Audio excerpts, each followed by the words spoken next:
નમસ્કાર. Virtual classroom training સેશનમાં આપ સૌનું હાર્દિક સ્વાગત છે.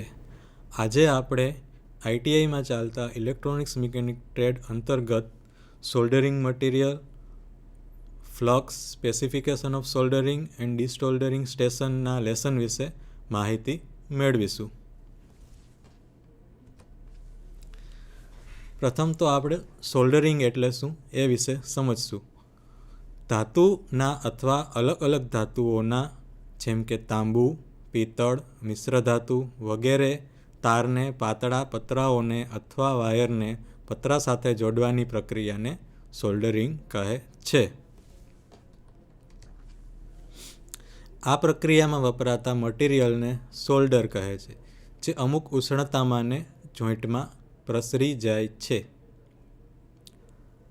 સોલ્ડરિંગનો ઉપયોગ કેબલ જોઈન્ટિંગમાં, વાયરના સાદા જોઈન્ટ બનાવવામાં, પ્રિન્ટેડ સર્કિટ બોર્ડના વાયરિંગમાં, વાયરની સાથે કેબલ લગને જોડવામાં, ઉદ્યોગમાં વાયર જોઈન્ટ કરવામાં વગેરેમાં થાય છે.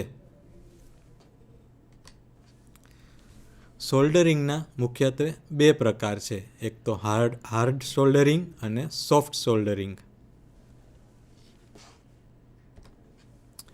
પ્રથમ આપણે હાર્ડ સોલ્ડરિંગ એટલે શું એ સમજશું. હાર્ડ સોલ્ડરિંગ અથવા બ્રેઝિંગનો ઉપયોગ મોટા ધાતુના ભાગોને જોડવા માટે થાય છે. આકૃતિમાં બ્રેઝિંગ એટલે કે હાર્ડ સોલ્ડરિંગ કરેલી મટીરિયલ દર્શાવેલું છે.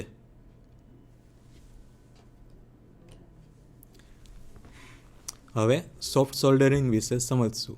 સોફ્ટ સોલ્ડરિંગનો ઉપયોગ ઇલેક્ટ્રોનિક્સના ભાગોને જોડવા માટે થાય છે.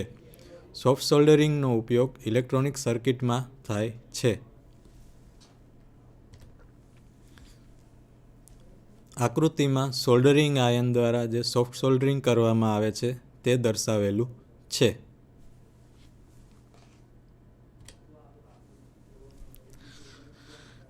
આકૃતિમાં હાર્ડ સોલ્ડરિંગ દર્શાવેલું છે, જેમાં ધાતુના બે પ્લેટને બ્રેઝિંગ દ્વારા જોઈન્ટ કરવામાં આવેલું છે. જ્યારે સોફ્ટ સોલ્ડરિંગના અલગ અલગ જોઈન્ટ દર્શાવેલા હોય છે, જેમાં ટેગ વાયરનું જોઈન્ટ, લગનું અને વાયરનું જોઈન્ટ અને કોપર પેટર્નનું પીસીબીમાં જોઈનિંગ દર્શાવેલું છે.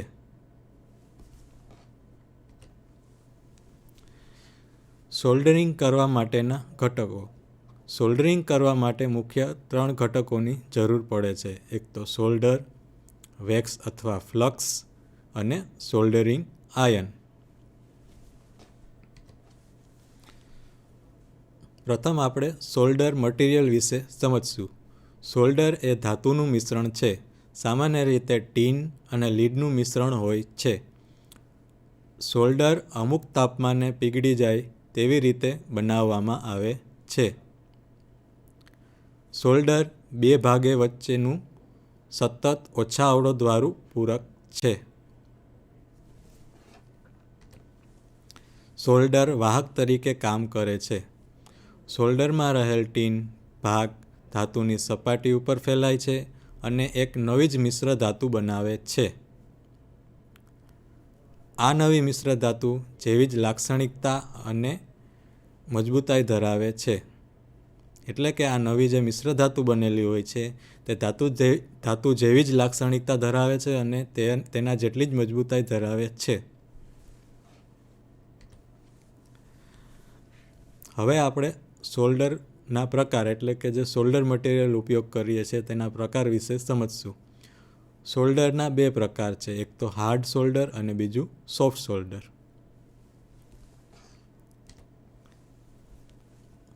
પ્રથમ આપણે હાર્ડ સોલ્ડર વિશે સમજશું.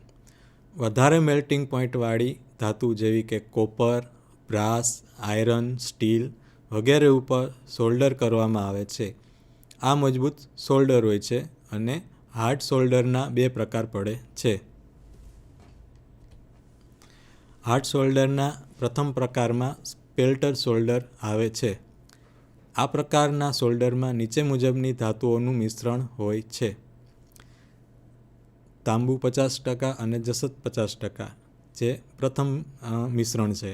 અને બીજા પ્રકારના મિશ્રણમાં તાંબુ 50%, જસત 37% અને ટીન 13% આવેલું હોય છે.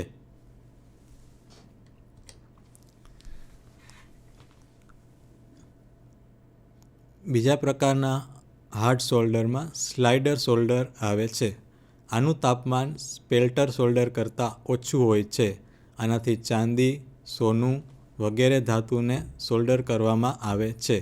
આ સોલ્ડર નીચે મુજબની ધાતુઓનું મિશ્રણ ધરાવે છે, જેમાં પ્રથમ મિશ્રણમાં તાંબુ 33% અને ચાંદી 67% હોય છે.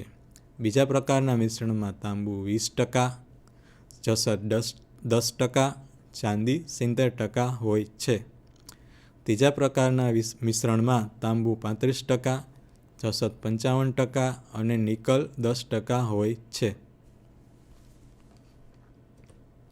હવે આપણે સોફ્ટ સોલ્ડર વિશે સમજશું. હાર્ડ સોલ્ડરની સરખામણીમાં આનો મેલ્ટિંગ પોઈન્ટ ખૂબ જ ઓછો હોય છે. આ કોપર અને એલ્યુમિનિયમના નાના નાના જોઈન્ટને સોલ્ડર કરવા માટે ઉપયોગમાં લેવાય છે. સોફ્ટ સોલ્ડર સરળતાથી સોલ્ડરિંગ આયન વડે પીગળાવવામાં આવે છે. આ સામાન્ય રીતે ટીન તેમજ લીડનું મિશ્રણ હોય છે. જે સોલ્ડરમાં ટીનની ટકાવારી ઓછી હોય તે ઉચ્ચ તાપમાને ઓગળે છે અને જે સોલ્ડરમાં ટીનની માત્રા વધારે હોય તે ઓછા તાપમાને ઓગળે છે.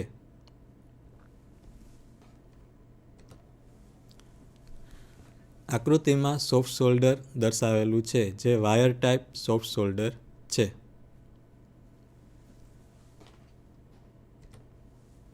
હવે આપણે આકાર પ્રમાણે સોલ્ડર મટીરિયલના પ્રકાર જોશું.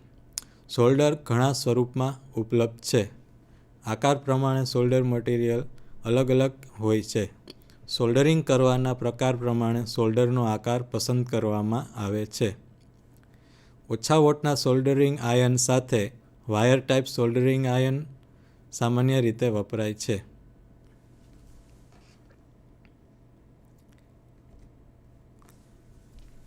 આકૃતિમાં અલગ અલગ આકારના સોલ્ડર મટીરિયલ દર્શાવેલા છે, જેમ કે solder stick, solder blocks, solder wire અને solder ribbon. Solder wire generally low વોટના સોલ્ડરિંગ આયન સાથે ઉપયોગમાં લેવામાં આવે છે.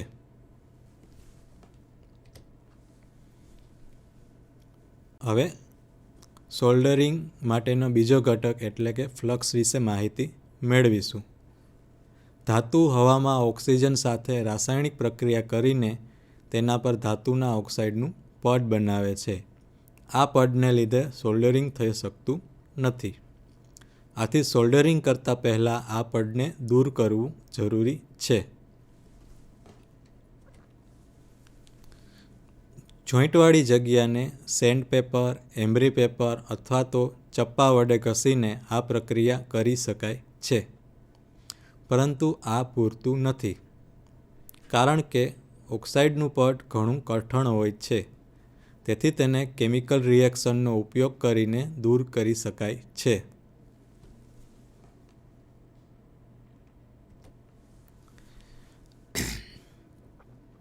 આ રીતે ઉપયોગમાં લેવાતા પદાર્થને ફ્લક્સ કહેવામાં આવે છે. હવે આપણે ફ્લક્સના અલગ અલગ પ્રકાર વિશે સમજીશું. અલગ અલગ કાર્યો માટે અલગ અલગ પ્રકારની ફ્લક્સનો ઉપયોગ કરવામાં આવે છે, પરંતુ એસિડયુક્ત ફ્લક્સનો ઉપયોગ ઇલેક્ટ્રિક કાર્યમાં કરવામાં આવતો નથી. અલગ અલગ ફ્લક્સના પ્રકાર જેમ કે zinc chloride, ammonium chloride, resin, borax, oil વગેરે ફ્લક્સ ઉપયોગમાં લેવાય છે. હવે આપણે રેઝિન એટલે કે જે ઇલેક્ટ્રોનિક કોમ્પોનેન્ટ માટે જે ફ્લક્સનો ઉપયોગ થાય છે તેના વિશે સમજશું. ઇલેક્ટ્રોનિક સાધનોના સોલ્ડરિંગ માટે વપરાતા ફ્લક્સને રેઝિન કહે છે, જે ઝાડની વનસ્પતિનો રસ છે. રેઝિન સોલ્ડરિંગના તાપમાનને સક્રિય થાય છે. જ્યારે રેઝિન સામાન્ય તાપમાને નિષ્ક્રિય બને છે. રેઝિન એ અવાહક પદાર્થ છે. રેઝિન ધાતુ ઉપરના ઓક્સાઇડ પડને ઓગાળી અથવા પીગાળી નાખે છે. કાર્બનિક તથા અકાર્બનિક એસિડ પ્રકારના ફ્લક્સ પણ ઉપલબ્ધ છે, પરંતુ તેનો ઉપયોગ સોલ્ડરિંગ માટે થતો નથી.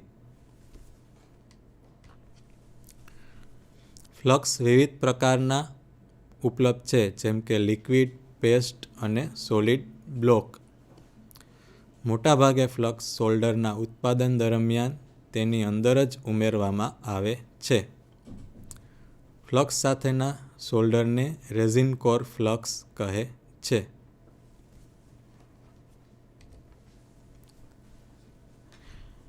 આકૃતિમાં પેસ્ટના રૂપમાં એક ફ્લક્સ દર્શાવેલું છે, જે રેઝિન ફ્લક્સ છે.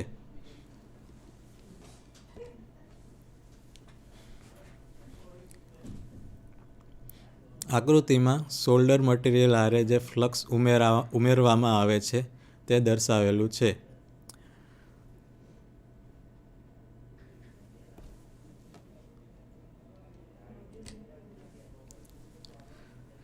જ્યારે સોલ્ડર મટીરિયલ ગરમ થાય છે ત્યારે સોલ્ડર પહેલાં અને રેઝિન કોર ફ્લક્સ પછી પીગળે છે. સોલ્ડરમાં રહેલા ફ્લક્સનું પ્રમાણ ઉત્પાદક દ્વારા નિયંત્રિત થાય છે, જેથી તે લગભગ બધી જ જગ્યાએ ઉપયોગમાં લઈ શકાય છે.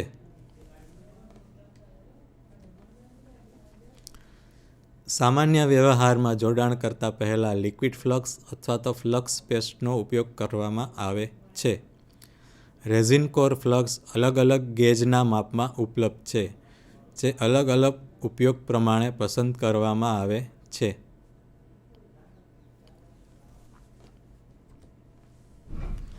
અલગ અલગ પ્રકારના અને ગેજવાળા રેઝિન કોર ફ્લક્સનો ઉપયોગ અલગ અલગ થાય છે, જેમ કે 22 ગેજ નાના જોડાણ માટે, 18 ગેજ મધ્ય જોડાણ માટે અને 16 ગેજના ફ્લક્સનો ઉપયોગ મોટા જોડાણ માટે થાય છે.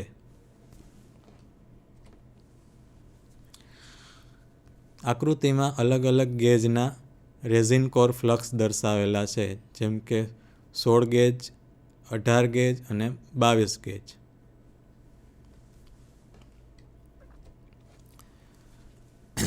હવે આપણે સોલ્ડરિંગ આયન વિશે થોડું સમજશું. સોલ્ડરિંગ કરવા માટે વપરાતું હેન્ડ ટૂલ સોલ્ડરિંગ આયનના નામે ઓળખાય છે, જે સોલ્ડરિંગની જરૂરિયાત પ્રમાણે ગરમી ઉત્પન્ન કરે છે. સોલ્ડરિંગ આયનના અલગ અલગ પ્રકાર હોય છે, જેમ કે plain soldering, hatchet soldering iron, cartridge soldering iron, electric soldering iron અને ગેસ સોલ્ડરિંગ આયન. સામાન્ય રીતે વર્કશોપમાં પ્લેન સોલ્ડરિંગ આયન અથવા તો ઇલેક્ટ્રિક સોલ્ડરિંગ આયનનો ઉપયોગ કરવામાં આવે છે, જેમાં અલગ અલગ ભાગ આવેલા હોય છે, જેમ કે કોપર બીટ, વુડન હેન્ડલ, શેંક, એજ વગેરે ઇલેક્ટ્રિક સોલ્ડરિંગના ભાગો છે. આકૃતિમાં ઇલેક્ટ્રિક સોલ્ડરિંગ આયન દર્શાવેલું છે, તેમજ તેના અલગ અલગ ભાગો દર્શાવેલા છે, જેમાં કોપર બીટ છે, એલિમેન્ટ કેસ છે, ઇન્સ્યુલેટેડ હેન્ડલ છે. આ કોપર બીટ છે, એલિમેન્ટ કેસ એટલે કે હીટિંગ એલિમેન્ટ, ઇન્સ્યુલેટેડ હેન્ડલ તથા મેન્સ પ્લગ અને મેન્સ કોર્ડ એટલે કે મેન્સ વાયર. હવે આપણે ઇલેક્ટ્રિકલ જોડાણની શું જરૂરિયાત છે તેના વિશે સમજશું. ઇલેક્ટ્રિકલ જોડાણ કરંટ પસાર કરવા માટે આદર્શ રીતે શૂન્ય અવરોધ અથવા તો ખૂબ જ ઓછો અવરોધ પૂરો પાડે છે. ઇલેક્ટ્રિકલ જોડાણ ખૂબ જ મજબૂત હોવું જોઈએ. ઇલેક્ટ્રિકલ જોડાણ પ્રતિકૂળ વાતાવરણને કારણે કાટ અને રાસાયણિક અસર સામે રક્ષણ આપે છે.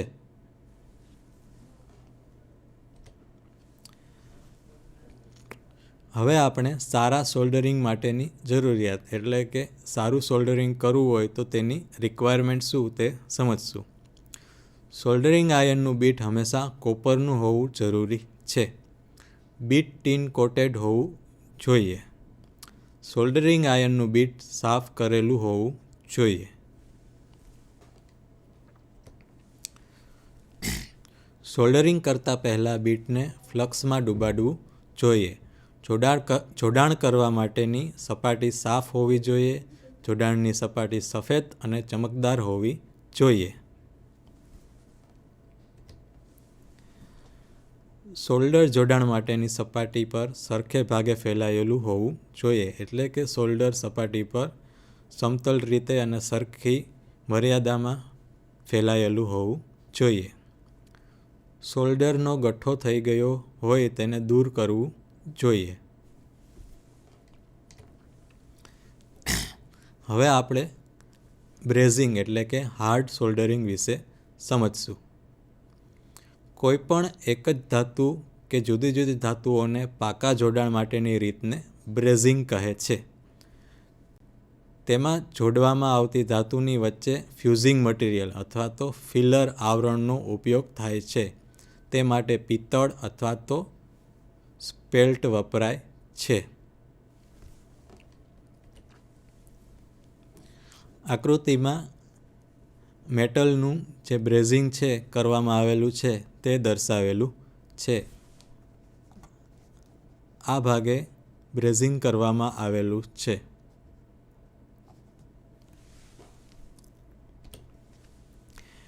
હવે આપણે સોલ્ડરિંગ તથા બ્રેઝિંગનો તફાવત સમજશું.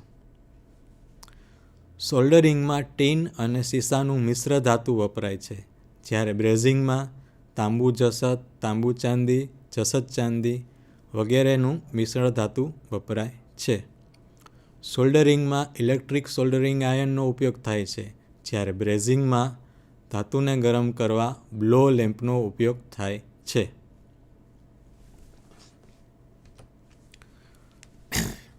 સોલ્ડરિંગમાં વપરાતા મટીરિયલને સોલ્ડર કોર કહે છે, જ્યારે બ્રેઝિંગમાં વપરાતા મટીરિયલને આપણે બ્રેઝિંગ રોડ તરીકે ઓળખીએ છીએ. સોલ્ડરિંગથી સાવ છૂટી શકે તેવો હોય છે. ગરમ કરવાથી સાંધો છૂટી જાય છે, જ્યારે બ્રેઝિંગમાં સાંધો મજબૂત હોય છે. ગરમ કરવાથી સાંધો તૂટતો નથી. સોલ્ડરિંગમાં વિવિધ પ્રકારની ફ્લક્સનો ઉપયોગ થાય છે, જ્યારે બ્રેઝિંગમાં ફ્લક્સ તરીકે બોરેક્સનો ઉપયોગ થાય છે. આકૃતિમાં શોલ્ડર જોઈન્ટ અને બ્રેઝ જોઈન્ટ દર્શાવેલું છે. આ છે એ બ્રેઝ જોઈન્ટ છે અને આ ભાગ છે એ શોલ્ડર જોઈન્ટ છે.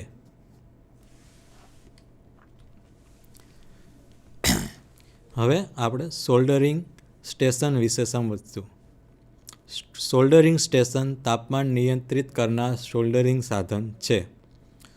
સોલ્ડરિંગ સ્ટેશન 230 વોલ્ટ એસીનું step down transformer, bridge rectifier, wire wound potentiometer, 2 pin socket વગેરે ધરાવે છે.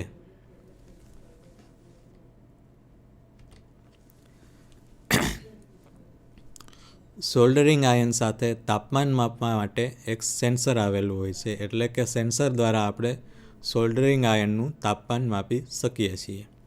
સેન્સર તરીકે સામાન્ય રીતે થર્મોકપલનો ઉપયોગ થાય છે. તાપમાન દર્શાવવા માટે ડિસ્પ્લે પણ આપેલી હોય છે. સોલ્ડરિંગ આયન 230 વોલ્ટ એસીનું 240 વોલ્ટ એટલે કે સોલ્ડરિંગ આયન 230 વોલ્ટ એસીનું 24 વોલ્ટ એસીમાં રૂપાંતર કરે છે. ત્યારબાદ 24 વોલ્ટ એસીનું રેક્ટિફાયર દ્વારા 24 વોલ્ટ ડીસીમાં રૂપાંતર થાય છે. એટલે કે પ્રથમ તો સ્ટેપ ડાઉન ટ્રાન્સફોર્મર દ્વારા 230 વોલ્ટનું 24 વોલ્ટ એસીમાં રૂપાંતર કરવામાં આવે છે અને ત્યારબાદ રેક્ટિફાયર દ્વારા 24 વોલ્ટ એસીનું 24 વોલ્ટ ડીસીમાં રૂપાંતર કરવામાં આવે છે. તાપમાનનું નિયંત્રણ વાયર વાઉન્ડ પોટેન્શિયોમીટર દ્વારા થાય છે, જે 24 વોલ્ટની સર્કિટ સાથે શ્રેણીમાં જોડેલ હોય છે.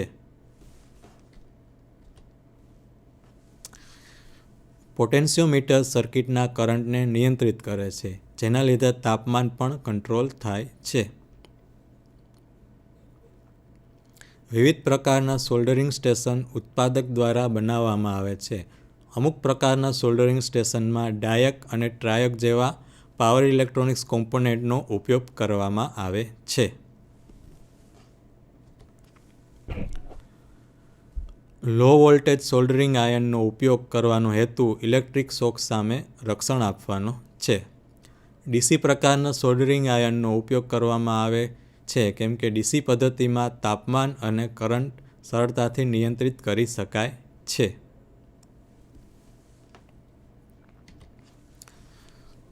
સોલ્ડરિંગ સ્ટેશનમાં 150 ડિગ્રી સેલ્સિયસથી 480 ડિગ્રી સેલ્સિયસ સુધી તાપમાન નિયંત્રિત કરી શકાય છે. સોલ્ડરિંગ સ્ટેશનથી ટ્રેક તૂટી જવાની સંભાવનાઓ ઘટી જાય છે. આકૃતિમાં સોલ્ડરિંગ સ્ટેશન તથા તેના અલગ અલગ ભાગો દર્શાવેલા છે. જેમ કે આ છે એલઈડી હીટર લેમ્પ છે. એલઈડી ઇન્ડિકેટ કરે છે એટલે કે પાવર ઓન છે તેવું ઇન્ડિકેટ કરે છે. ત્યારબાદ ટેમ્પરેચર કંટ્રોલ નોબ આપેલો છે, જેના દ્વારા આપણે ટેમ્પરેચર એટલે કે તાપમાનને ચેન્જ કરી શકીએ છીએ. પાવરની ઓન ઓફ સ્વિચ આપેલી છે. કોડ એસેમ્બલી એટલે કે સોલ્ડરિંગ આયન માટેની એસેમ્બલી આપેલી હોય છે. તેના માટેનું આયરન હોલ્ડર બેઝ એટલે કે તેનું સ્ટેન્ડ આપેલું હોય છે તથા ક્લિનિંગ સ્પંજ એટલે કે વાદળી આપેલી હોય છે. આકૃતિમાં ડિસોલ્ડરિંગ સ્ટેશનની ઇન્ટરનલ એટલે કે અંદરની સર્કિટ દર્શાવેલી છે, જેમાં ટ્રાન્સફોર્મર અને રેક્ટિફાયર તથા પોટેન્શિયોમીટર વગેરે દર્શાવેલા છે. હવે આપણે સોલ્ડરિંગ સ્ટેશનની વિશિષ્ટતા એટલે કે તેના સ્પેસિફિકેશન વિશે માહિતી મેળવશું. વિવિધ પ્રકારના સોલ્ડરિંગ સ્ટેશન ઉત્પાદન પ્રમાણે અલગ અલગ વિશિષ્ટતા ધરાવે છે. સોલ્ડરિંગ સ્ટેશનની સામાન્ય વિશેષતાઓ નીચે પ્રમાણે છે. પ્રથમ તો મોડેલ નંબર અને તેનું માપ, ત્યારબાદ પાવર કન્ઝપ્શન, આઉટપુટ વોલ્ટેજ જે સામાન્ય રીતે 24 વોલ્ટ એસી હોય છે, તાપમાન 50થી 450 ડિગ્રી સુધી ફેરફાર કરી શકાય છે તથા તાપમાનની ચોકસાઈ એટલે કે એક્યુરેસી, તાપમાનની સ્થિરતા, ડિસ્પ્લે. તાપમાન નિયંત્રણ કરવા માટે સામાન્ય રીતે આપણે પોટેન્શિયોમીટરનો ઉપયોગ કરીએ છીએ. તેના આઉટડોર ડાયમેન્શન એટલે કે તેનું ડાયમેન્શન કેટલું છે તે, તેનો વેઇટ એટલે કે વજન, ઇન્સ્યુલેશનનો અવરોધ જે સામાન્ય રીતે 300 મેગા ઓહ્મ હોય છે. તાપમાન સેન્સરનો પ્રકાર એટલે કે થર્મોકપલ છે કે થર્મિસ્ટર છે વગર અલગ અલગ પ્રકારના સેન્સર,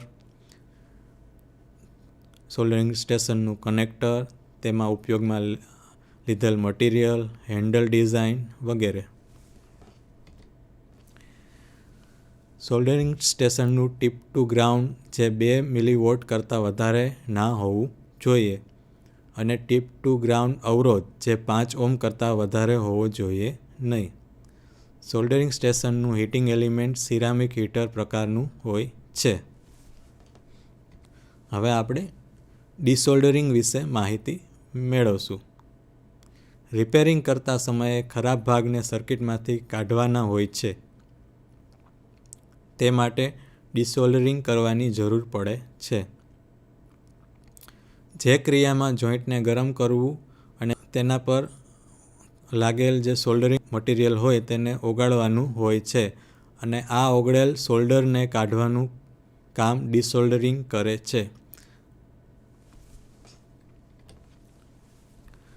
ડિસોલ્ડરિંગમાં ભાગને કોઈપણ જાતના નુકસાન કર્યા સિવાય કાઢી શકાય છે. એટલે કે ડિસોલ્ડરિંગ દ્વારા કોઈપણ કોમ્પોનેન્ટ જે પીસીબી ઉપર લાગેલા હોય તેને નુકસાન કર્યા વગર તેને પીસીબીમાંથી દૂર કરી શકાય છે. સોલ્ડરને ઓગળવા માટે ગરમીની જરૂરિયાત રહે છે, જે સોલ્ડરિંગ આયન દ્વારા મળે છે અને ઓગળેલ સોલ્ડરને કાઢવા માટે ડિસોલ્ડરિંગ પંપની જરૂરિયાત રહે છે.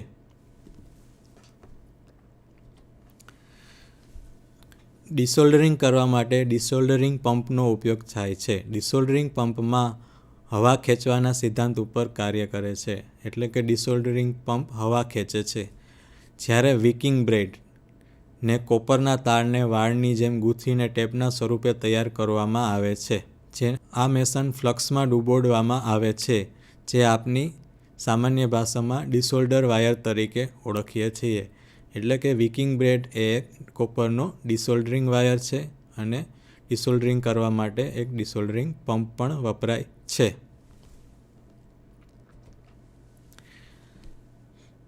આકૃતિમાં ડિસોલ્ડરિંગ વિકિંગ બ્રેડ દર્શાવેલું છે, જે કોપરનો વાયર છે. આ કોપરના વાયરને ગરમ કરવાથી તે સોલ્ડરિંગ મટીરિયલને ખેંચી લે છે. આકૃતિમાં ડિસોલ્ડરિંગ પંપ દર્શાવેલો છે.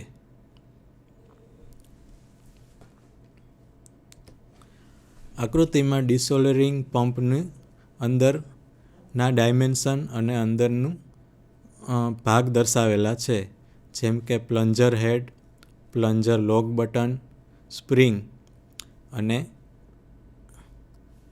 બેરલ, પ્લન્જર, કલેક્શન ચેમ્બર અને નોઝલ. આ કલેક્શન ચેમ્બર છે તે ડિસોલ્ડરિંગ કરેલું મટીરિયલ છે તેનો સંગ્રહ કરે છે. પ્લન્જર લોક બટનનો ઉપયોગ પ્લન્જર હેડને લોક કરવા માટે થાય છે. સ્પ્રિંગ દ્વારા આ હવા ખેંચવામાં આવે છે અને ત્યારબાદ ડિસોલ્ડરિંગ કરેલું મટીરિયલ છે તે કલેક્શન ચેમ્બરમાં જમા થાય છે.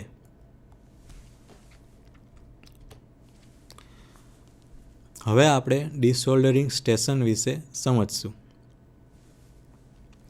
સોલ્ડરિંગ સ્ટેશનની જેમ ડિસોલ્ડરિંગ સ્ટેશન હોય છે. ડિસોલ્ડરિંગ સ્ટેશનનો ઉપયોગ સોલ્ડર કરેલા સાધનોને ડિસોલ્ડર કરવા માટે થાય છે. ઇલેક્ટ્રોનિક પદ્ધતિ દ્વારા ડિસોલ્ડરિંગ ટીપના તાપમાનને નિયંત્રિત કરવામાં આવે છે. તાપમાન માપવા માટે ડિસોલ્ડરિંગ સ્ટેશનમાં એક સેન્સર આપવામાં આવેલું હોય છે. ડિસોલ્ડરિંગ સ્ટેશનમાં હીટિંગ એલિમેન્ટનું તાપમાન દર્શાવવા માટે એક LED આપેલ હોય છે. ટીપ તાપમાનનું નિયંત્રણ કરવા માટે એક ડાયલ આપેલ હોય છે. આ ડાયલ દ્વારા આપણે 350 ડિગ્રી ફેરનહેઇટથી 850 ડિગ્રી ફેરનહેઇટ સુધી આપણે તાપમાન સેટ કરી શકીએ છીએ. ડિસોલ્ડરિંગ સ્ટેશનમાં રોટરી વેન વેક્યુમ પંપ આવેલો હોય છે. રોટરી વેન વેક્યુમ પંપનો ઉપયોગ ડિસોલ્ડરિંગની કામગીરી માટે વેક્યુમનો પુરવઠો પૂરો પાડવાનો છે. રોટરી વેન વેક્યુમ પંપની મદદથી સાધનોને ડિસોલ્ડર કરી શકાય છે.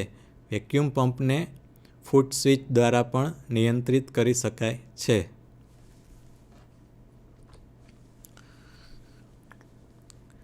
ડિસોલ્ડરિંગ સ્ટેશનમાં ડિસોલ્ડરિંગ પેન્સિલ આવેલી હોય છે. ડિસોલ્ડરિંગ પેન્સિલમાં વેક્યુમ પંપના નિયંત્રણ માટે એક પુશ બટન સ્વિચ આપેલી હોય છે.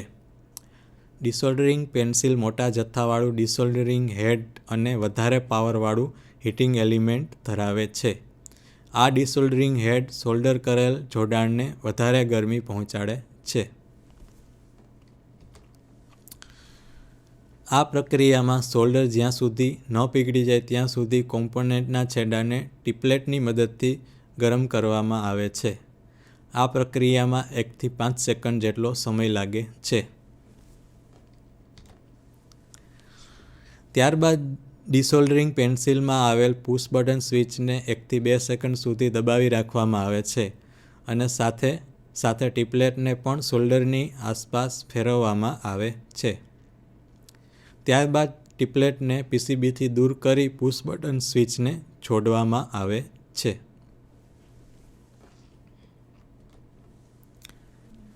આકૃતિમાં અલગ અલગ ડિસોલ્ડરિંગ સ્ટેશનના ભાગો દર્શાવેલા છે. આ ડિસોલ્ડરિંગ સ્ટેશનમાં એક LED ઇન્ડિકેટર હોય છે, રોટરી ડાયલ હોય છે જેના દ્વારા આપણે તાપમાનને નિયંત્રિત કરી શકીએ છીએ. ડિસોલ્ડરિંગ સ્ટેશનનું જે મુખ્ય ભાગ છે તે પાવર ડિસોલ્ડરિંગ હેડ છે. પાવર ડિસોલ્ડરિંગ હેડમાં ટીપલેટ આવેલી હોય છે તથા ડિસોલ્ડરિંગ પેન્સિલ પણ સાથે આવેલી હોય છે તથા આ ડિસોલ્ડરિંગ હેડ માટે તેનું એક સ્ટેન્ડ આપેલું હોય છે. હવે આપણે ડિસોલ્ડરિંગ સ્ટેશનની વિશિષ્ટતા સમજશું. ડિસોલ્ડરિંગ સ્ટેશનમાં વોલ્ટેજ ઇનપુટ 120 વોલ્ટ AC હોય છે. તેની વોટ કેપેસિટી, કદ, વેક્યુમ પ્રેશર, એર પ્રેશર, ડિસોલ્ડરિંગ ટીપનું તાપમાન, તાપમાનની ચોકસાઈ, તાપમાનની સ્થિરતા,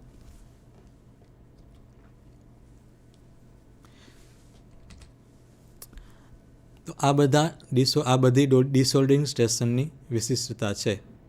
તો આજે આપણે ડિસોલ્ડરિંગ સ્ટેશન, સોલ્ડરિંગ સ્ટેશન, અલગ અલગ પ્રકારના ફ્લક્સ વગેરે વિશે માહિતી મેળવી. આભાર.